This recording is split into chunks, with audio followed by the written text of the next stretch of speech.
This is the critique. Today, we're looking at a YouTube script titled, Life is not a homework assignment, but a festival. It uses Sartre, the Bhagavad Gita, and Taoism to argue for a life without a singular, fixed purpose. Mm-hmm. And, the writing's really warm, very inviting, but I think the philosophical arguments, they need to be sharpened so the message doesn't end up being, well, passive or even contradictory. Yeah, it's a beautifully written piece. It's very comforting. But comfort isn't always the same thing as clarity. Okay, I want to push back on that right away. I mean, the target audience here is clearly younger people, right? Students, people early in their careers who are feeling burnt out. For sure. The script opens with this travel metaphor. Why treat life like a business trip instead of a vacation?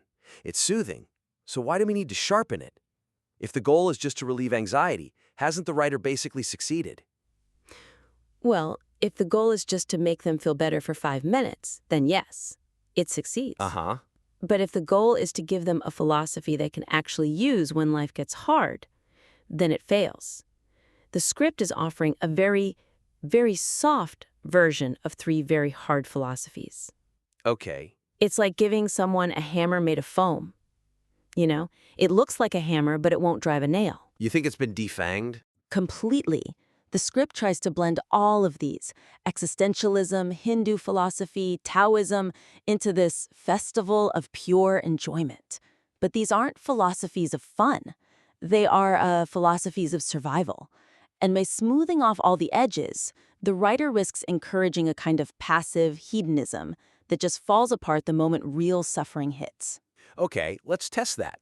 Let's start with the first big pillar, Jean-Paul Sartre. The script softens Sartre's philosophy to the point of losing its central mobilizing power, which really weakens the call to action. Right. So the script uses that famous paper knife analogy. It explains that a knife has a purpose before it's made. It's designed to cut. Its essence precedes its existence. Exactly. But humans aren't like that. We exist first, and then we define our purpose later. Existence precedes essence. And the writer frames this as a massive relief.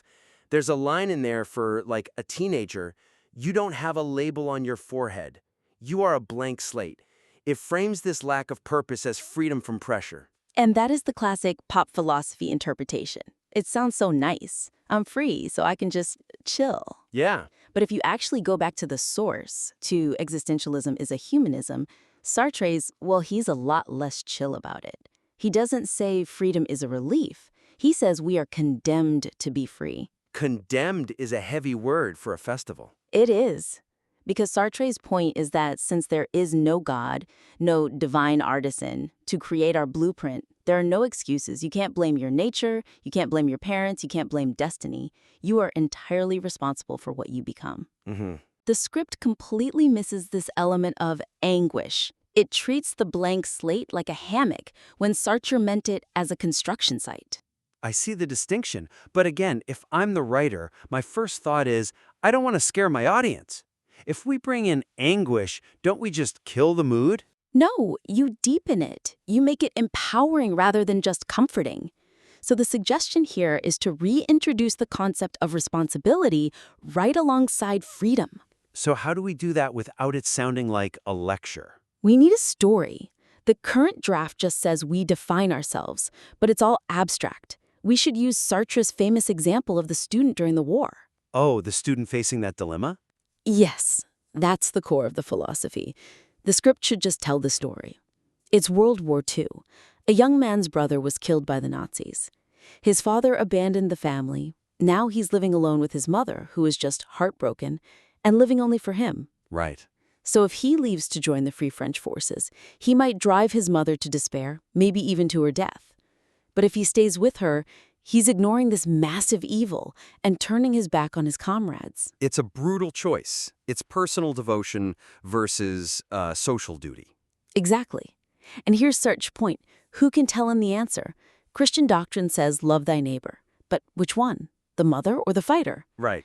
Kantian ethics say treat people as ends, but he has to use one of them as a means to help the other. No book, no teacher, no God can answer for him. He's totally alone. He has to invent the answer himself. He has to invent his morality through the choice itself. If the writer puts the story in, the tone shifts completely. It moves from "you are free, so don't worry" to "you are free," which means you are the sole architect of your life. No one is coming to save you. That definitely adds the crunch we're talking about. It turns freedom from just drifting into building. And it respects the audience. It tells them your life is yours, not because it's easy, but because the weight of it rests entirely on your shoulders. That is dignity. The script offers relief. We want to offer dignity. And to reinforce that, maybe we revisit the paper knife. The suggestion in the notes is to contrast it not just with a human, but with the human project. Yes, Sartre says man is nothing else but that which he makes of himself. The script kind of implies that because you aren't a paper knife, you don't need to do anything. But the counterpoint is, you are only a writer if you actually write. You are only a hero if you act heroically. We are the sum of our undertakings. The feedback here is to pivot the end of the section. Don't say, enjoy the blank slate. Say, paint something on it, because if you leave it blank, you are nothing. That's a powerful pivot. Okay, let's move to the second pillar. This is where the script brings in the Bhagavad Gita to talk about detachment. It makes a strong case for detaching from results, but the analogy of playing a video game to explain this concept of karma yoga, it just trivializes the whole thing. This was the part that worried me the most, honestly. The script says, action is my share, result is heaven's share. And it uses a gaming ranking system as the metaphor. It says if you obsess over your rank, you can't enjoy the game, so just play. I actually thought that was clever. I did. It modernizes an ancient text. What's the problem? The problem is the stakes. In a video game, if you lose, you just respawn. The consequences are totally artificial. It fundamentally does not matter. Okay. So by using this analogy, the script accidentally suggests that life doesn't matter. It inadvertently teaches apathy. Just play, who cares? But the source material is the opposite of apathy. The Bhagavad Gita is set on a battlefield. The hero, Arjuna, is facing an army that includes his cousins, his teachers, his friends. He has to kill them to fulfill his duty and restore order. And he just collapses in his chariot, weeping, completely paralyzed by the moral horror of it all. That is definitely not a video game. Not at all. And Krishna doesn't say, hey, Arjuna, it's just a game, have fun fighting. That would be insane. Right. He tells him to fight with total burning intensity because it's his dharma, his sacred duty. But, and this is the key, he must surrender the outcome, victory, death, sin, glory, all of it, to the cosmic order. So the stakes have to be elevated. We need to distinguish not caring from real detachment. Correct. We have to replace that ranking in a game example. If you tell a student, treat your final exams like a video game, they won't believe you. It feels patronizing because the consequences are real. So what's a better example? Something high stakes. A surgeon is a perfect metaphor. Imagine a surgeon performing a heart transplant on a child. Do you want that surgeon to be apathetic? Absolutely not. I want them focused, laser focused. You want them obsessed with the action, the cutting, the stitching, the timing. But you also want them completely detached from the result. If the surgeon is standing there thinking, oh God, what if the child dies? What if I get sued? Their hands are going to shake. They'll fail. They have to detach from the future to perfect the present. That is a critical distinction. It's not, I don't care if the patient dies. It's I care so much about this procedure that I can't afford to be distracted by the fear of death. Exactly. That is nishkama karma, action without desire for the fruit. The feedback for the writer is to just drop the gaming analogy. Use the surgeon or an archer. The archer is the classic Stoic example, isn't it? It aligns perfectly. The archer controls the bow, the string, the aim, the release. That's the internal goal. But the second the arrow leaves the string, a gust of wind could knock it down. That's the external goal. The script needs to tell the listener, master the attempt. The attempt is yours. The target belongs to fortune. And I think we should explicitly mention dharma here, shouldn't we? The script just skips it. We absolutely should. The Gita says it is better to perform one's own dharma imperfectly than another's well. The script encourages people to just play. We should encourage them to play their role. If you are a student, study with intensity. If you're an artist, create with intensity. Don't just drift through the festival. Participate in it with everything you have. Which bridges us nicely to the final pillar. So the script goes from Sartre's radical freedom to the Gita's detached action, and finally to Taoism's empty vessel. The argument is we should be like water, but it juxtaposes Sartre, who is all about will and creation, with Taoism's Wu Wei, or non-action. Without addressing the tension, it's a logical mess. This is where the script gives the listener whiplash. Yeah, we just spent 5 minutes telling them to be a Sartre-style architect, building their essence, and a Gita-style warrior fighting their battle.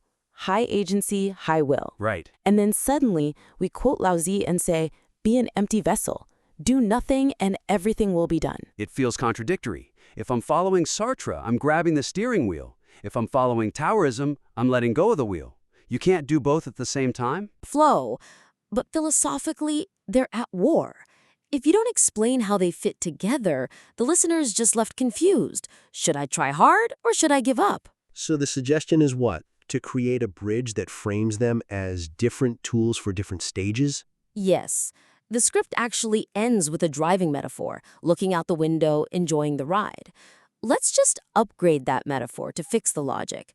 We can frame Sartre as the engine and Taoism as the steering. Walk me through that. Sartre provides the thrust. You are the driver. You choose to get in the car. You choose the destination. You accept no one else is going to drive for you. That is the will.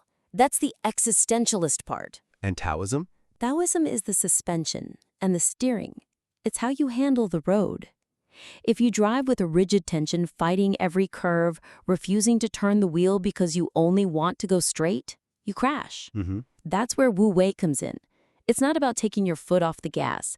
It's about navigating the terrain without friction. So Sartre gets you moving, and Taoism keeps you on the road. Precisely. We need to explain that the empty vessel concept in Taoism isn't about being empty of purpose. It's about being empty of rigidity. Like the uncarved block idea. Or water. Water has a destination. It flows to the sea. That's its purpose, you could say. But it moves around obstacles. It doesn't smash into a rock and complain. It flows around it. The script needs to say, Sartre tells us to grab the wheel because no one else will drive for us. Lao Tzu tells us to feel the road so we don't spin out. That synthesizes the contradiction. It turns the bug into a feature. It creates a dialectic. Thesis, total will, Sartre. Antithesis, total surrender, Taoism. Synthesis, flexible persistence. That is a sophisticated argument that can actually help someone live their life. It seems like the big issue with the whole script, then, is that it prioritizes comfort over coherence. It reads like a lullaby. And look, I get it. The world is scary. We want to tell people it's okay, you don't need a purpose. But deep down, people know that's not really true. We are teleological creatures. We crave purpose. Yeah. If you tell someone life is a festival, just enjoy the snacks. They feel good for an hour. But when they wake up the next morning, that existential dread just comes right back. Because the snacks run out. And the festival ends. But if you tell them, life is a festival because you have the terrifying freedom to choose your response, Sartre, the discipline to act without fear of the result, Gita, and the wisdom to move around obstacles like water, Tao, that's a robust worldview. That's armor. So acknowledging the difficulty is what makes the festival metaphor actually feel earned. Yes, a festival isn't fun because it's safe.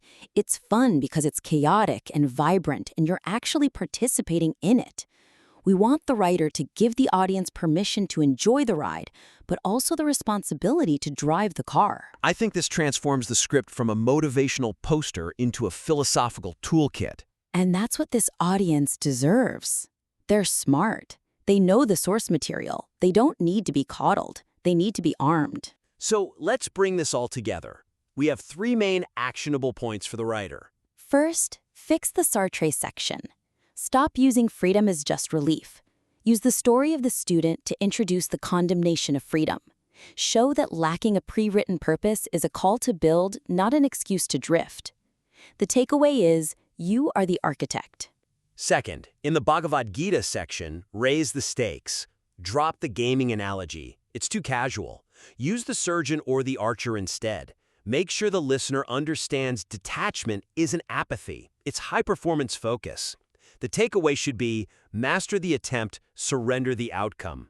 And finally, bridge that logical gap between will and flow. Use the driving metaphor to show how direction, which is Sartre, and adaptability, which is Taoism, work together. Frame them as the engine and the steering. Don't let them contradict each other. If the writer makes these changes, do you think that warm tone gets lost? I think the warmth will be deeper. It won't be the warmth of a blanket. It'll be the warmth of a fire. It's more dangerous, but it actually keeps you warm. That's a fantastic way to put it. We would love to see where this goes.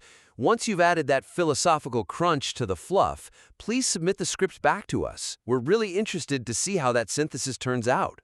Absolutely. It's a great premise with so much potential. It just needs to trust the audience enough to handle the sharp edges. That's all for this critique. Until next time.